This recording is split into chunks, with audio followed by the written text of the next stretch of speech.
The wind cut like broken glass as the twin girls trudged along the fence line, their red wool scarves whipping against their cheeks, breath clouding the air in quick bursts.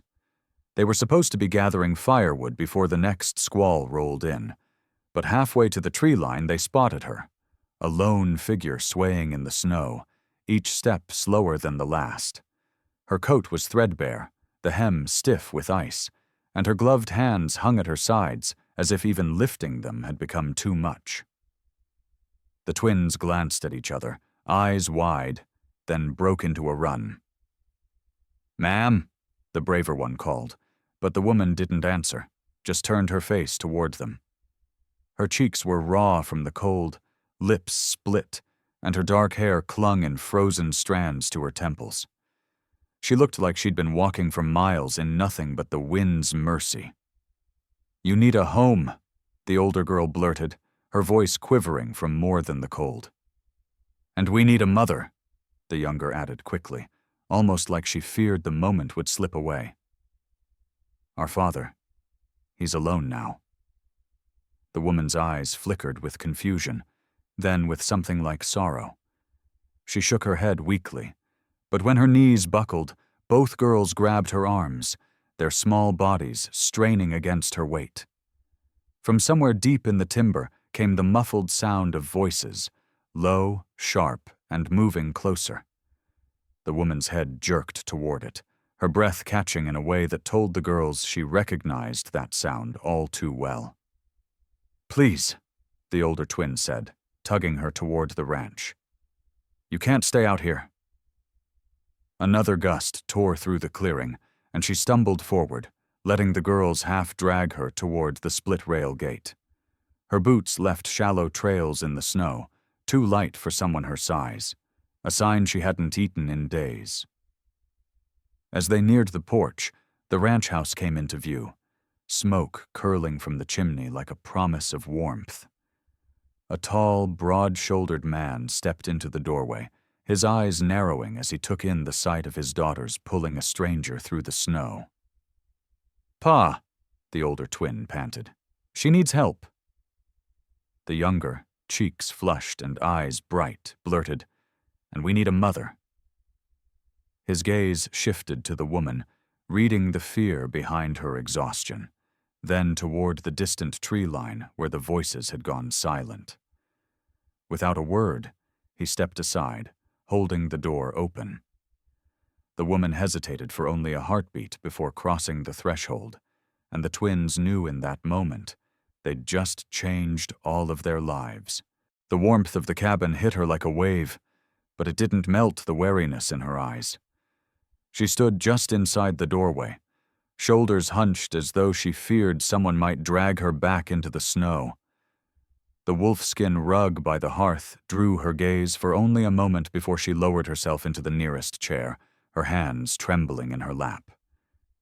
The rancher, tall, broad, and still as stone, hung his coat on a peg and crouched to toss more logs into the stove. "Names?" he asked, his voice low but firm. The twins answered for her, tripping over each other's words about how they'd found her. She glanced toward the door, her head tilting like she was listening for something. That was when Caleb, she'd catch his name later, heard it too. A faint crunching in the snow beyond the porch. It was too deliberate to be wind or drifting ice. He moved silently to the window, pushing aside the curtain with 2 fingers. Through the shifting veil of snowfall, 3 shapes emerged from the pines. They moved slowly, their long coats flaring in the gusts, rifles slung but ready. Caleb's jaw tightened. "Friends of yours?" he asked without turning. Her knuckles whitened against the arms of the chair. "No." It was the kind of no that carried a lifetime of truth in one syllable. The twins froze, sensing the change in the air. Caleb stepped back from the window, eyes flicking toward the rifle propped in the corner. "You brought trouble to my land," he said evenly. "I didn't bring it," she answered softly, her gaze still on the floor. "It followed me." The men outside stopped at the gate, their boots sinking into the drifts. One lifted his head, scanning the cabin with the slow certainty of a predator, knowing exactly where its prey was cornered. Caleb's fingers brushed the stock of the rifle. "Take the girls to the back room," he told her. "Stay low, stay quiet."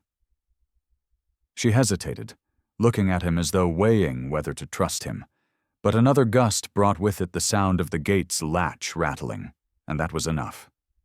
She gathered the twins, ushering them toward the back. Caleb's eyes stayed on the dark shapes beyond the glass. They weren't here for a friendly talk, and judging by the way they moved, steady, patient, they had all night to wait. He, however, had no intention of letting them. The wind hissed against the cabin walls, but underneath it came the steady crunch of boots on hard-packed snow. Caleb stayed by the window, his breathing slow, every sense tuned to the movement outside. The men had reached the porch now, their coats snapping in the wind, the brims of their hats shadowing their faces. One of them, broad across the shoulders, with a scar running down his cheek, rapped the butt of his rifle against the door. "Evenin'," he called, voice muffled but sharp. "We're looking for a woman. Thin, dark hair, maybe traveling alone. She came this way." Caleb said nothing. The man tried again, his tone tightening. "We know she's in there. Step aside, cowboy, and we'll be on our way." Caleb's eyes flicked to the back room. He could hear the faint sound of the twins breathing, quick and shallow, and the soft creak of floorboards as the woman kept them close. He turned back toward the door, voice flat as stone. "Ain't no woman here wants to talk to you?" That was met with a low chuckle. "We're not asking what she wants." The second man shifted to the side of the porch, boots thudding against the boards, while the third drifted toward the window. Caleb caught the movement in his periphery and swung the rifle up to rest across his forearm. "I'd think real hard before stepping closer," he warned. The one with the scar leaned against the doorframe, his words turning cold. "You've got no say in this. She's ours." Caleb's grip on the rifle tightened, the words tasting like iron in his mouth. "She belongs to no one." For a heartbeat, silence stretched between them, thick, taut, ready to snap. Then the man at the door tried the latch. It held firm, but the sound of it scraping was enough to set Caleb's teeth on edge. From the back room came the muffled growl of the wolf, deep and rumbling, as if it understood exactly what was happening. The scarred man's smile faltered just a fraction at the sound. "You keep dogs in there, cowboy?" Caleb's eyes narrowed. "Only one that bites." The next moment, the man outside's hand slipped toward his holster, but Caleb was faster. He threw the bolt back, the metallic snap cutting through the wind, and leveled the rifle square at the door. "Last chance," he said quietly. "You turn around now, and maybe you walk away whole." Outside, the men shifted, glances passing between them. This wasn't over. But they'd just realized it might not be as easy as they thought. The scarred man's hand froze on his holster, his pale eyes narrowing through the gap in the door. "You're making a mistake, cowboy," he said, voice low and oily. Caleb didn't blink. "You've already made yours." Behind him, the wolf's growl deepened into a sound that made the cabin floorboard seem to hum. The tension broke all at once. The third man, the one lurking near the window, lunged to smash the glass with the butt of his rifle. Caleb pivoted, firing through the splintering pane. The shot cracked like lightning, and the man staggered back into the snow, dropping his weapon. The other two surged forward, the scarred man ramming his shoulder into the door hard enough to make the hinges scream.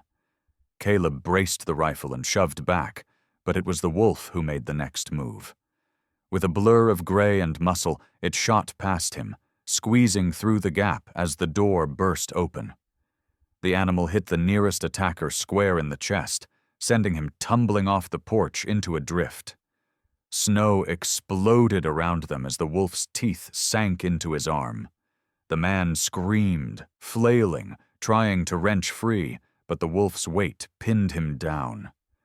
The scarred man managed to shove inside, swinging a revolver up toward Caleb, but before he could fire, the widow appeared from the back room, her eyes blazing and a heavy iron poker gripped in her hands. She swung with the kind of strength born of desperation, the blow catching the man across the forearm and knocking his gun to the floor. Caleb closed the space in a single step, driving his shoulder into the man's ribs and sending him crashing into the wall. The fight was over as quickly as it had begun. Caleb kept the rifle trained on the scarred man, while the widow stepped to the doorway, calling the wolf back. The animal released its grip reluctantly, snow and blood clinging to its muzzle, but its eyes never left the man it had brought down. "Get off my land," Caleb said, voice low but carrying a weight that made both men hesitate. The scarred man spat into the snow, but he hauled his injured companion to his feet, and together they dragged the third man, still groaning, toward the tree line. Caleb watched until the darkness swallowed them. Only then did he shut the door, bolt it tight, and turn to find the widow standing there, her chest rising and falling fast.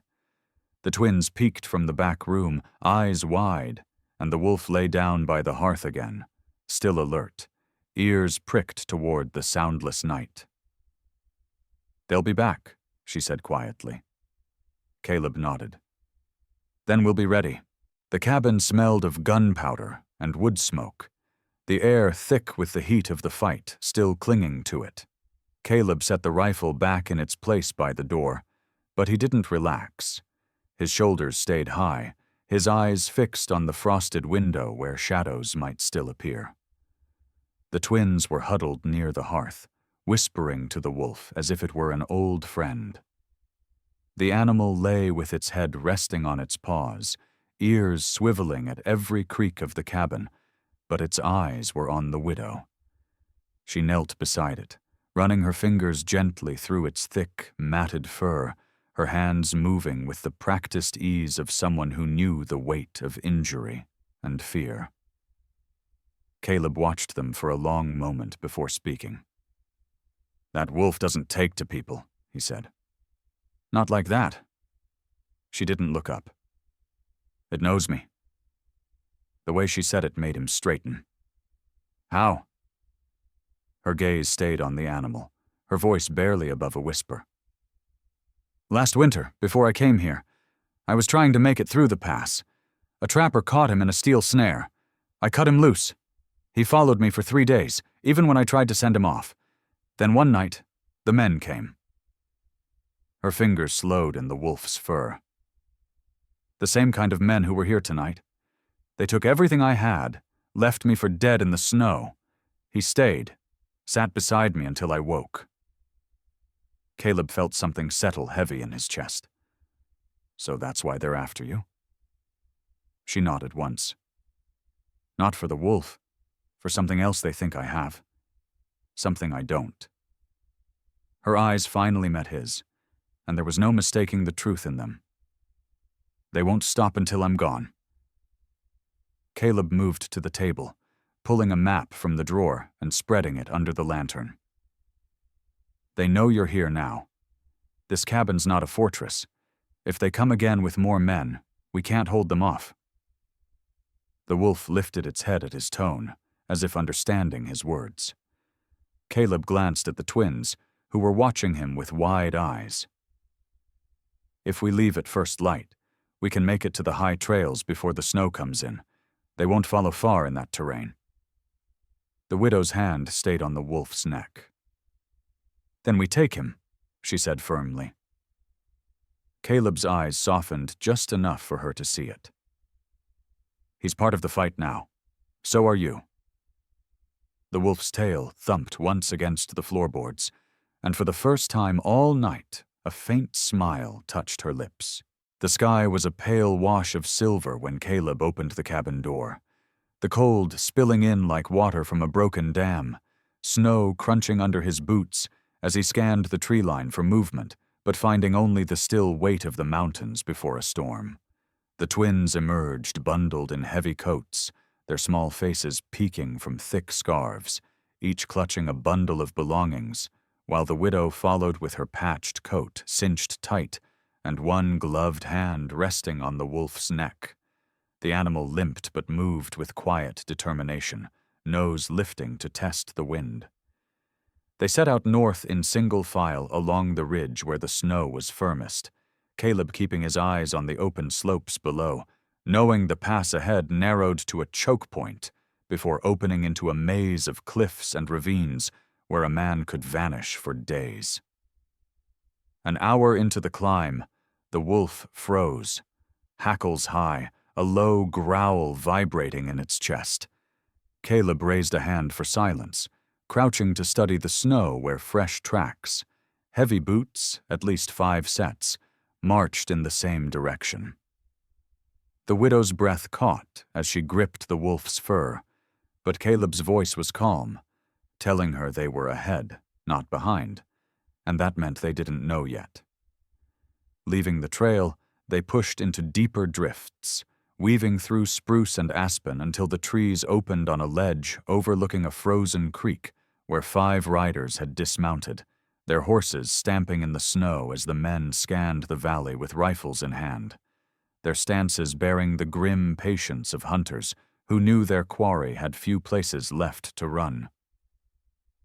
"They're waiting for us," she whispered, her face pale against the wind, and Caleb shook his head, saying they were waiting for her, which meant they could choose where the meeting happened. He pointed toward a cut in the ridge to the west, where deep snow and sheer cliffs would force men to approach single file, the only place they stood a chance. The wolf gave a short, breathy huff, as if in agreement before limping forward, and Caleb followed, knowing that the high pass they were headed for would either save them or trap them forever. By midday, the sky had darkened to the color of lead, the wind threading cold fingers through every gap in their clothing as they pressed toward the narrow cut in the ridge, the snow deepening until each step felt like lifting a stone. Caleb moved first, breaking a path while the twins followed in his boot prints, the widow close behind with the wolf at her side, its breath pluming in short, determined bursts despite the limp that slowed its stride. The choke point loomed ahead, a jagged cleft between sheer rock walls where the snow drifted high, and the trail was no wider than 2 men's shoulders, a place where a single defender could hold off many. Caleb scanned the ledges above for loose stone and found a small overhang where they could crouch out of sight, then guided them into position, his voice low and urgent as he told the widow to keep the girls quiet no matter what they heard. The wind carried sound strangely in the pass, so when the faint crunch of boots on snow began to echo between the cliffs, it felt as if the men were already upon them. Caleb settled behind a boulder, rifle braced, eyes fixed on the narrow gap where the first shadow appeared. A man with his collar turned up and rifle half raised, moving slow as if expecting trouble. Behind him came the others in a line, each forced into the same narrow track, unable to spread out. Caleb waited until the lead man's boot sank into the deepest part of the drift, then squeezed the trigger, the crack of the shot ricocheting off the stone. The man toppled forward into the snow, shouting as he tried to rise, and chaos rippled through the line behind him. The wolf surged forward without waiting for a command, darting between the boulders and lunging at the second man, its teeth clamping onto his arm and dragging him sideways into the drift where he thrashed and cursed. Caleb fired again, forcing the others to stumble back, their rifles jerking up too late. The widow appeared at his side, not with fear in her eyes but a grim focus, hefting the iron poker she'd carried from the cabin. She jabbed it into the snow at one man's legs, tripping him hard enough to send him crashing into the wall of rock. The confined space turned their numbers into a liability, and in the flurry of gunfire, shouts, and the wolf's snarls, the attackers faltered. Caleb's voice cut through it all, cold and certain. "Turn back now, or none of you leave this pass." And as the wind screamed down from the peaks, the surviving men began to retreat, their boots slipping in the churned snow, leaving behind more than just tracks. They left their nerve. The echoes of gunfire still clung to the rocks. When the last of the attackers vanished into the swirling snow, their retreat swallowed by the wind. Caleb held his rifle steady until even the sound of boots faded, then lowered it, scanning the churned drifts for any sign they might circle back. The wolf limped toward him, muzzle flecked with blood, its amber eyes sharp despite exhaustion. The twins emerged from their hiding spot, clutching each other, their faces pale but lit with relief, while the widow stepped forward with a look that was neither fear nor triumph, just the weary knowledge that this wasn't over. "We need to keep moving," Caleb said, his breath clouding in the cold. "They'll regroup, and next time they won't walk into a choke point blind." They pushed westward, hugging the cliff line until it opened into a wide, wind-scoured basin, the snow here shallow and crusted from weeks of gales. The mountains loomed closer now, their peaks draped in cloud, the only sound the crunch of their boots and the faint hiss of blowing powder. For a while, the vastness seemed to promise safety, too much open ground for anyone to approach unseen. But the wolf stopped again, head lifting, ears angling toward the far side of the basin. Caleb followed its gaze and saw it. A lone rider cresting the ridge, dark against the snow, sitting tall in the saddle. The horse picked its way down slowly, the figure not rushing, not hiding, just watching. Caleb's gut tightened. This wasn't one of the men from before. This was someone else entirely. The widow's breath caught, and when he glanced at her, he saw a flicker of something raw in her expression. Recognition. "Who is it?" he asked. Her lips parted, but no answer came. The rider halted halfway down the slope, raising a hand in a gesture that might have been greeting or warning. Caleb moved the twins behind him, keeping his voice low. "You know him?" She hesitated, then nodded once. "Not him. His brand, on his horse. My husband owed his people money." The wolf growled, the sound low and dangerous, and the rider seemed to take it as his cue, turning the horse slightly to scan the basin before lifting his hand again, this time beckoning. Caleb's grip on the rifle tightened. "We can't outrun a fresh horse in this snow," he said quietly. "If he's alone," she murmured. But they both knew men like that were never alone for long. And somewhere beyond the swirling white, the rest of them were already on their way. The rider didn't rush his approach. He let the wind carry him forward at a steady, deliberate pace, the creak of saddle leather and the muffled thud of hooves on crusted snow the only sounds between them. Caleb stood his ground, the rifle resting ready in his hands, the twins tucked behind him, and the widow at his side. The wolf stayed low, its body angled forward, amber eyes locked on the stranger as if measuring every move. When the rider drew close enough for Caleb to make out his face, the man pushed back his hat, revealing sharp, weathered features and eyes the color of cold steel. "You've been busy," the man said, his voice carrying easily over the wind. "3 of my men are nursing bullet holes. 2 more have gone missing in the pass. That makes you either very brave or very stupid." Caleb didn't answer, his gaze steady. The man's eyes shifted to the widow, and something in his smile made her stiffen. "You've run far, girl," he said, "but you know it was never going to be far enough. You've got something of ours. I've come to make you a trade." Caleb's voice was like stone. "She's got nothing for you."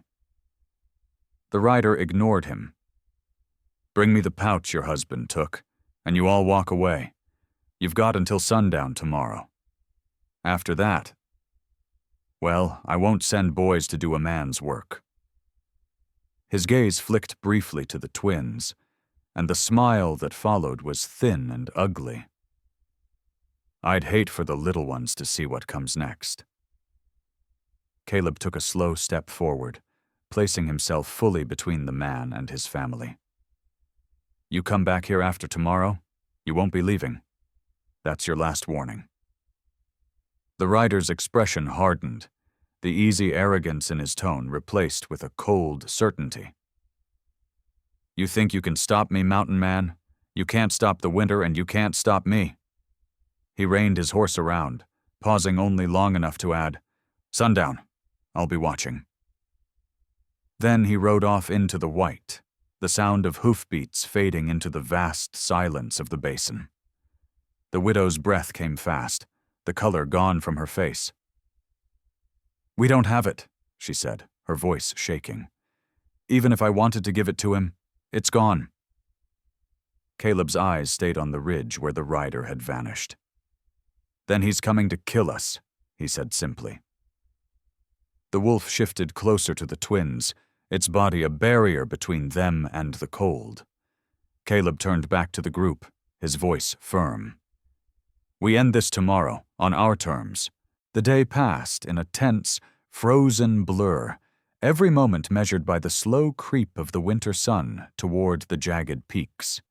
Caleb worked methodically, preparing the high pass where the snow funneled into a narrow kill zone.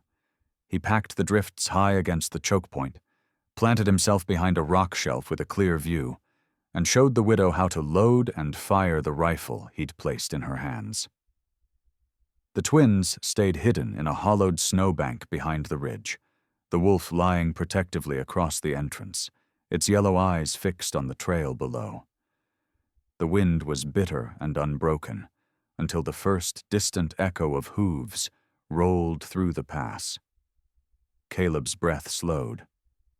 Shadows lengthened as the rider from the basin appeared with 5 armed men behind him, their coats snapping in the wind. They advanced single file, confident in their numbers. Caleb waited until they were halfway through the drift before firing. His shot dropped the second man, sending the others scrambling for cover, but the snow walls he'd built left them exposed. The widow's rifle cracked next, her shot grazing another man's arm and sending him reeling into the drift. The rider bellowed for them to push forward, but the wolf burst from the ridge like a storm, barreling into the lead man and tearing him down into the snow. The fight dissolved into chaos, gunfire snapping through the cold, men shouting as Caleb's shots cut the line apart one by one. The rider, realizing his advantage was gone, spurred his horse hard, trying to break through. Caleb stepped into the open, his last bullet chambered, and fired. The horse reared, the rider tumbling into the snow where the wolf was already waiting, teeth bared, forcing him back toward Caleb's rifle barrel. "It's over," Caleb said, voice flat and final. The man spat into the snow, hatred in his eyes. But when he saw the wolf's teeth inches from his throat, his bravado bled away. Caleb kicked his rifle down the slope. "You and what's left of your men leave this mountain now. You come back, I bury you here." The rider backed away, clutching his shoulder, and signaled to the 2 men still standing. They vanished into the white without another word. When the silence finally settled, Caleb turned to find the widow watching him, snow in her hair and relief softening the tension in her face. The twins ran from their hiding place, burying themselves against her coat, and the wolf limped to her side, leaning its weight against her legs. Caleb gave a rare, tired smile. "You're safe now," he said, and for the first time since the storm began, she believed him.